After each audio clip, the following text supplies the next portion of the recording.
بعد ما هبطت بي الطيارة بهذا المطار هنا أنا لقيت صديقي ينتظرني، قال لي لك هلا وجبار عضلة مشتاقين لك. أخذني بالسيارة مالته وصلني للفندق وقال لي السيارة تخليها يمك. طلعت بالليل جوعان افطر، اجاني اتصال من أكبر تاجر مخدرات قال لي جبار عضلة أريدك تجيني لهذا المكان.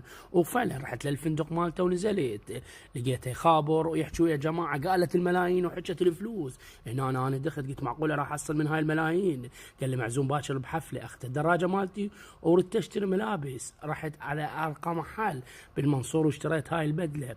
اخذت الدراجه مالتي وفعلا طبقتها بعيد وطبيت للحفله.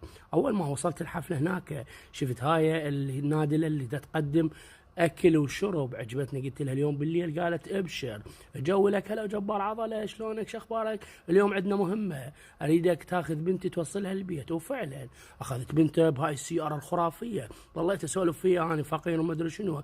قالت حبيبي لا تطول